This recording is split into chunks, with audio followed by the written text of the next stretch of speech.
오늘 우리 보실 하나님의 말씀은 본문은 전도서 12장.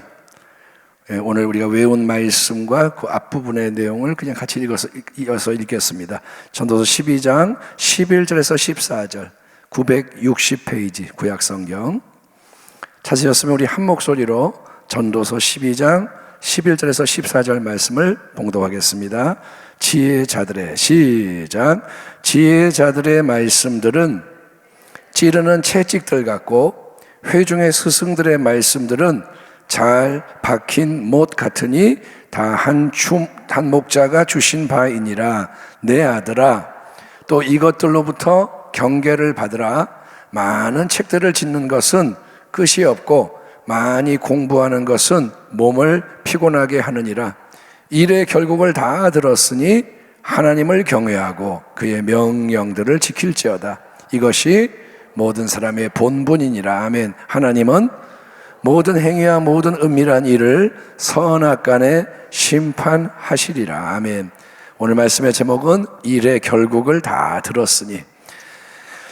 여러분, 버킷리스트, 이게 이제 영어인데 한번 따라할까요? 버킷리스트 많이 들어봤죠? 버킷리스트, 이게 이제 다 들어보셨을 거예요. 버킷이 뭐냐 하면 영어로 양동입니다. 양동이. 버킷이 뭐라고요? 양동이. 그러면 양동이하고 뭔 상관이 있는가? 중세 유럽에서는 이제 사람을 목 매달아 죽이는 경우가 많은데, 교수요, 목을 매달아 죽여요. 근데 어떻게 하냐면 사형수의 목에 이제 밧줄을, 노끈을 딱 걸고 이제 이렇게 걸어놓고 양동이 위에 올라가게 하는 거예요. 양동이나 의자나 그런 거 위에 올라서게 해요. 그 다음에 자, 너 할 말 없냐 이렇게 한 다음에 죽일 때 그냥 양동이를 발로 팍 차버려요. 양동이가 탁 하면 툭 떨어지면서 목에 걸려 죽는 거예요. 그러니까 양동이, 그 양동이입니다. 그러니까 양동이를 탁 치우면 뭐가 와요? 죽음이 오는 거예요. 그래서 이 죽음을 맞이하기 전에 평생 동안 한 번쯤 해보고 싶었던 일들, 꼭 해야겠다 생각했던 일을 내가 그러면 쭉 적어놓은 리스트, 목록이 바로 버킷리스트입니다. 국립국어원에서는, 그러니까 버킷리스트는 영어니까 순화된 말로, 우리말로는 소망 목록, 이렇게 표현을 제시한 거예요. 버킷리스트를 하지 말고 소망 목록 그렇게 하자. 그러니까 버킷리스트가 뭐냐? 죽기 전에 이제 내가 하고 싶은 일, 소원을 쭉 적은 거예요. 2007년도에 영화가 나온 것 중에 버킷리스트라는 영화가 있었습니다. 저게 이제 포스터인데 그 배우들을 보시면 여러분이 아시는 유명한 배우일 거예요. 버킷리스트, 죽기 전에 꼭 하고 싶은 것들, 부제가 그렇고. 그래서 이 영화를 그대로 두세요. 보면 다시 영화 보여주세요. 여러분이 보실 때 이제 왼쪽에 있는 사람이 누군지 아시겠어요? 잭 니콜슨. 이분은 이제 백인이고 옆에는 흑인이고. 그래서 이 백인은 이제 누구냐? 백인은 자수성가한 백만장자. 근데 성격이 괴팍해요. 아무도 주변에 없습니다. 아주 못돼가지고 사람들이 감당을 못해.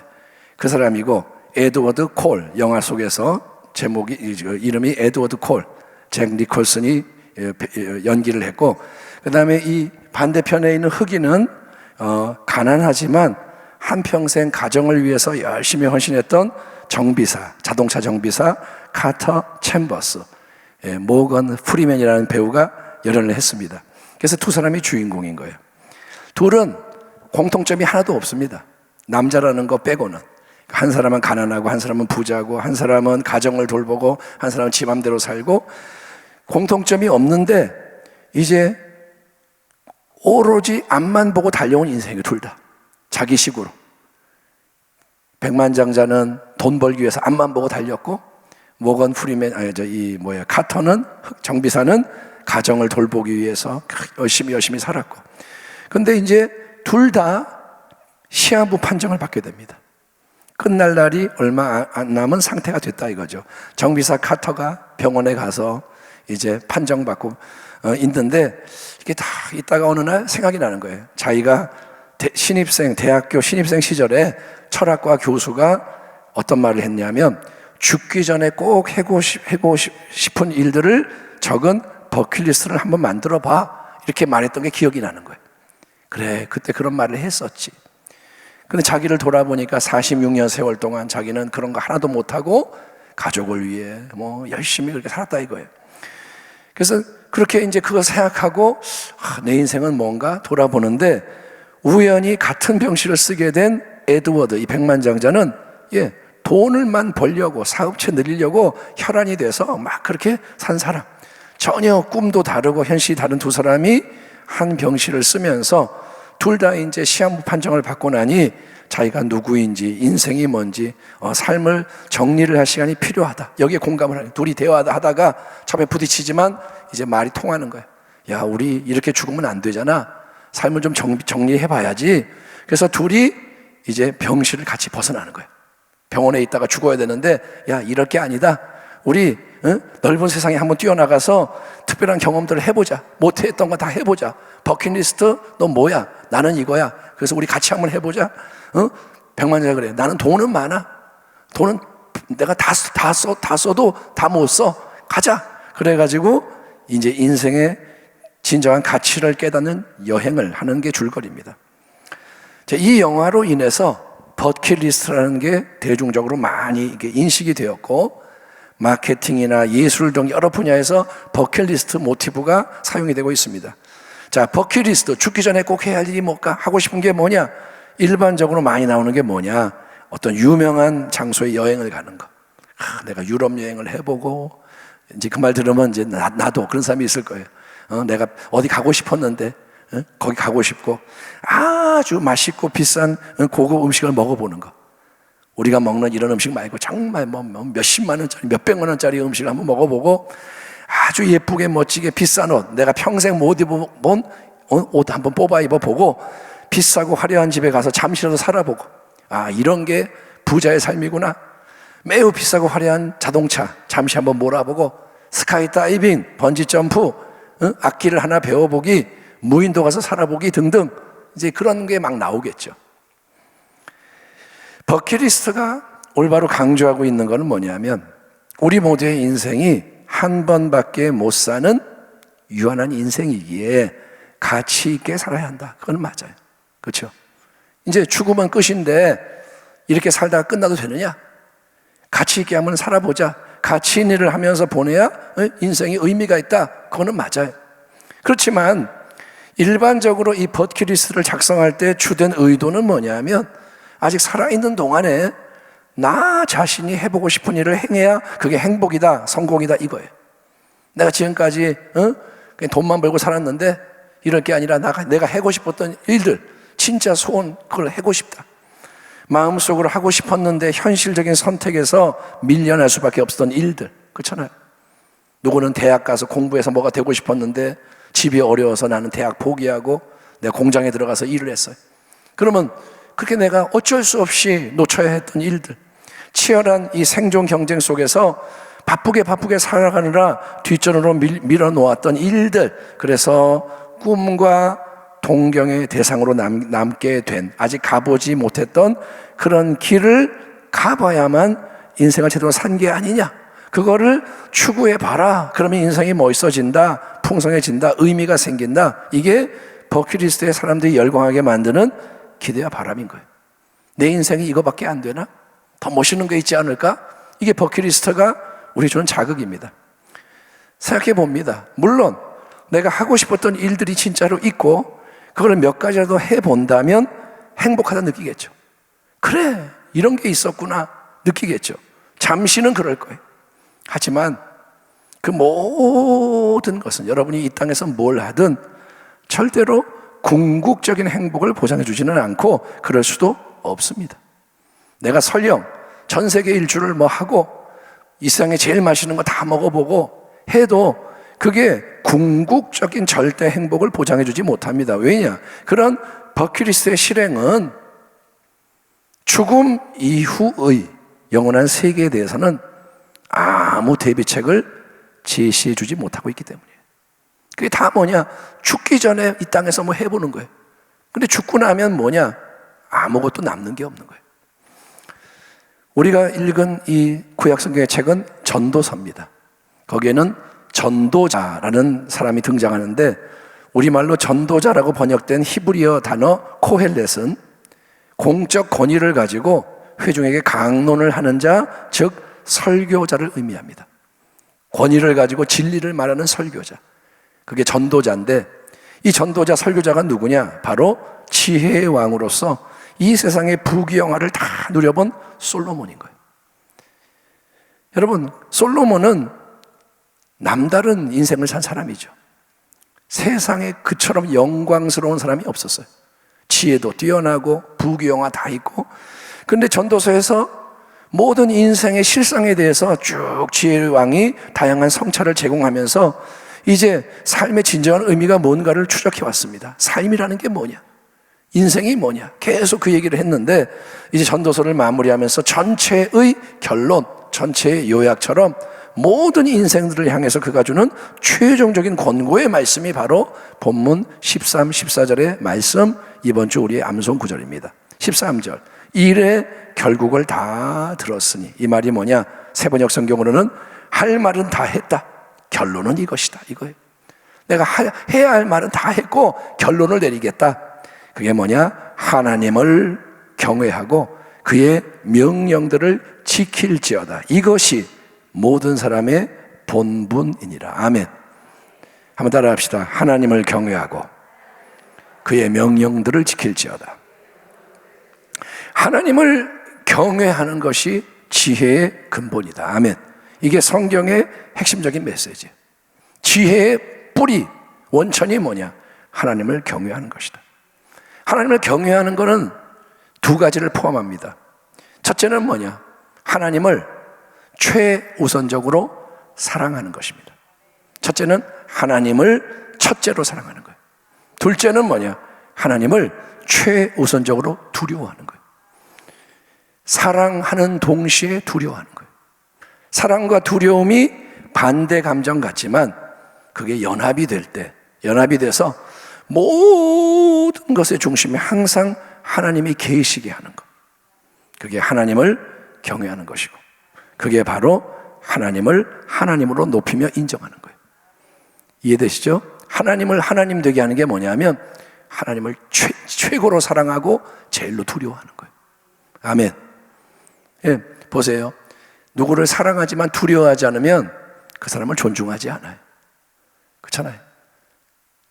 제가 이제 애들하고 이렇게 저는 이제 어릴 때부터 신앙생활을 해서 애들하고 많이 이렇게 놀고 했는데, 애들하고의 관계가 어려운 이유가 처음에는 이렇게 안 와요. 쭈뼛쭈뼛. 근데 친해지면 그 다음은 문제가 뭐냐? 통제가 안 돼. 가까워지면 그 다음은 정신없어요. 막 듣고 하지 마, 소용없어. 그러니까 무섭게 하면 말은 듣는데 가까워지지가 않고, 가까워지는 건 좋은데 통제가 안 되고. 그러니까 사랑하는데 저를 사랑해요. 가까워지면 사랑해요. 뭐 최고야, 뭐 좋아. 그런데 말을 안 들어. 그러니까 하나님을 여러분 사랑하지만 안 무서워하면 하나님 말 안 들어요. 근데 마피아 말은 들어요. 깡패 말은 들어요.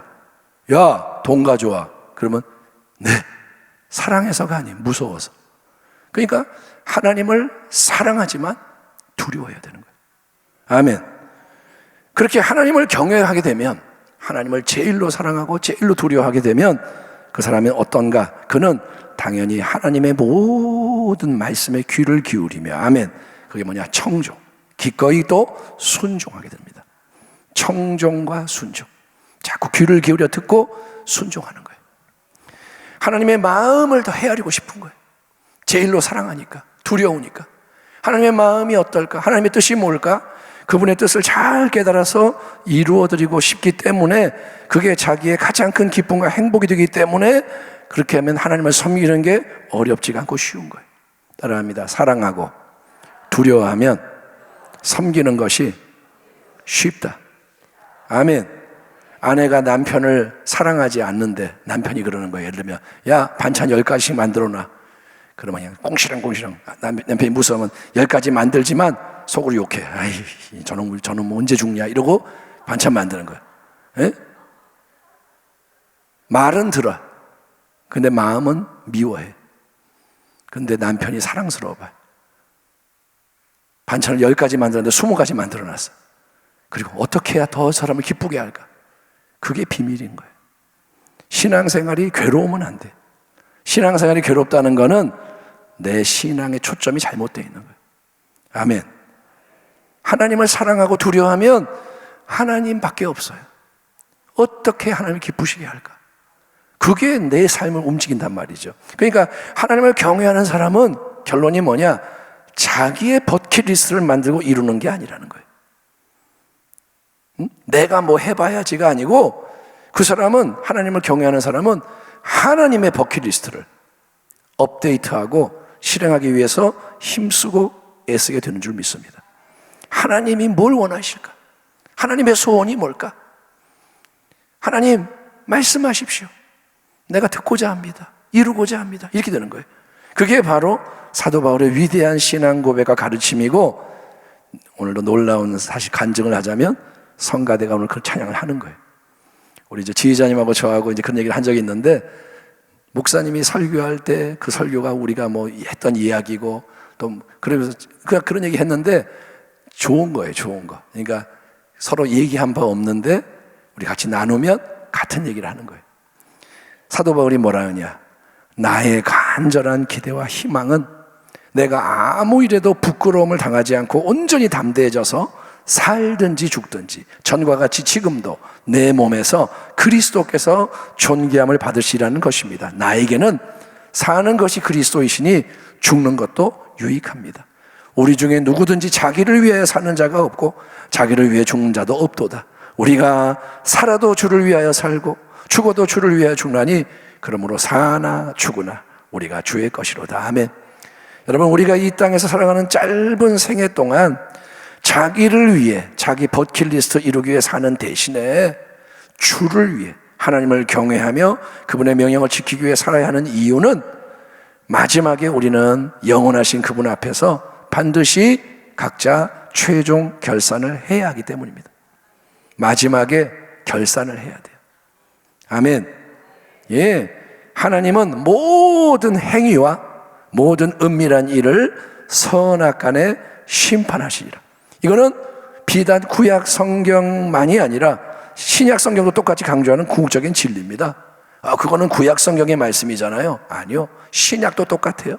이를 위하여 그리스도께서 죽었다가 다시 살아나셨으니 곧 죽은 자와 산 자의 주가 되려 하심이라. 네가 어찌하여 네 형제를 비판하느냐? 어찌하여 네 형제를 업신여기느냐? 우리가 다 하나님의 심판대 앞에 서리라. 이러므로 우리 각 사람이 자기 일을 하나님께 직구하리라. 우리는 남에 대해서 이야기할 게 없어요. 자기의 일에 대해서만 결산을 하는 거예요. 모든 인생의 본분은 하나님을 경외하고, 아멘, 하나님의 말씀을 지키는 겁니다. 인생은 왜 있느냐? 하나님을 경외하고 그분의 뜻을 이루라고 인생이 있는 거예요. 말씀을 지키되 억지로 겨우가 아니라 기꺼이 감사함으로 풍성히 지키는 거예요. 주님, 말씀만 하세요. 더 하겠습니다. 이것도 해야 돼요? 하고 나서 또 하라고요? 이게 아니라, 그렇게 불평 원망하면서 하는 게 아니라 말씀만 하세요. 더 해드리고 싶어요. 예. 그것에 대해 우리 모두는 또 마지막에 하나님 앞에서 선악간에 공정한 심판을 받고 보응을 받게 된다는 걸 절대로 잊지 마십시오. 지금 이 땅에서 사는 거는 없어지는 게 아니에요. 다 하나님 앞으로 갑니다. 아멘. 예, 하나님은 우리의 모든 행위만이 아닙니다. 드러나는 것만이 아니라 모든 은밀한 일까지도 살피신다고 했습니다. 숨겨져 있는 거 서로 지금 모르잖아요. 밖으로 보이는 것만 보지 속에 있는 건 모르잖아요. 하나님은 보고 계세요. 하나님 다 알고 계세요. 하나님은 이 땅에 사는 동안은 악인이 잘 되고 의인이 고난을 당하는 부조리, 악이 눈앞에 현실일 수 있습니다. 아니, 이게 뭐야? 신앙생활 열심히 해도 되는 게 없고 저 사람은 별로 잘 안 믿는데 잘 살고, 이게 뭐야? 예? 모든 것이 헛되다. 전도서의 통찰입니다. 이 땅의 모든 것은 헛돼요. 영원한 게 아닙니다. 마지막 때는 더욱더 악한 일들, 이해할 수 없는 일들이 많이 일어날 수 있습니다. 아니, 왜 세상이 이 모양이지? 왜? 마지막이라서. 그러나 잊지 마십시오. 하나님은 항상 살아계세요. 모든 거 보고 계세요. 듣고 계세요. 알고 계세요. 아멘. 그리고 하나님은 모든 걸 바로 잡으신다는 거예요. 하나님이 하시는 말씀은 이거예요. 기다려. 내가 바로 잡을 거야. 아멘. 그게 심판이라는 거예요. 심판이 뭐냐? 바로 잡아주시는 거예요. 주일날 나눈 부자와 거지 나스로의 이야기를 깊이 생각하십시오. 부자의 삶이 있고 거지의 삶이 있지만 그게 중요한 게 아니다. 더욱더 신앙의 본질이 뭔지를 깨달으시고 영원을 위해 잘 준비하는 지혜자가 됩시다. 아멘. 영원이 중요한 거예요. 잠시 있는 이 땅이 목적이 아니고 영원을 위해 사는 것입니다. 이번 다음 주부터 있을 특별 새벽 작정 기도회, 미리 말씀드릴게요. 5시에 이제 예배가 시작되는 게 아니고 5시 반에 본 예배가 시작됩니다. 30분 늦추기로 했습니다. 왜? 버스 운행 같은 걸 고려했을 때 교구버스가 없기 때문에 버스를 타고 오는 분들이 차가 안 된대요. 그러면 이제 시간을 좀 늦춰야 될 것 같고, 살펴보니까 다른 교회들도 요즘은 5시 반에 많이 하고, 그래서 우리가 이제 결단을 내리고 조금 늦춰서, 그러니까 그럼 좀 잘 수 있겠네? 그런 생각 좀 하지 마시고 그냥 일찍 와가지고 기도하세요. 어쨌든 간에 늦게 못 오는 분을 위해서 배려하는 거니까. 그러니까 찬양은 5시 10분에 시작을 할 거고, 몇 시요? 10분. 5시 반에 이제 본 예배가 시작이 되고, 아무튼 평소보다 한 30분 늦춰서 진행을 할 겁니다. 그러니까 여러분이 그렇게 알고 계시고, 이번 기회에 그러니까 신앙의 기초 체질을 새롭게 만들어야 돼요. 지금이 기회예요. 아멘. 기회예요. 예? 이때 참여 안 하는 사람은 어리석은 자예요. 그러니까 내가 3주 못 하겠어요. 그런 사람도 있지만 하루라도 하세요. 하루라도. 목사님 하루만 하랬어. 아니요. 그 얘기 아니에요. 하루만 하라는 거 아니에요. 근데 나는 쭉 못 나오니까 안 할래 그러지 말고 할 수 있는 만큼 하란 말이에요. 예? 그렇게 하면 은혜가 임하는 거예요. 내 마음이 달라져 상황이 바뀌고. 왜? 하나님이 역사하는 걸 볼 수 있는 거예요. 그러니까 여러분 체질을 바꾸고 신앙의 지평 차원을 확장하고 높이십시오. 그래서 마지막 때에 정말 이 중요한 때에 세상이 더 요동하게 돼도 오직 하나님만 바라보고, 아멘. 하나님 감사합니다. 하나님의 영광을 드높이는 데 선봉에 서고 하나님의 영광을 나타내는 데 촉매가 되는 복된 우리 교회와 가정과 성도가 다 되시기를 주님의 이름으로 축원합니다. 기도하겠습니다. 하나님 감사합니다.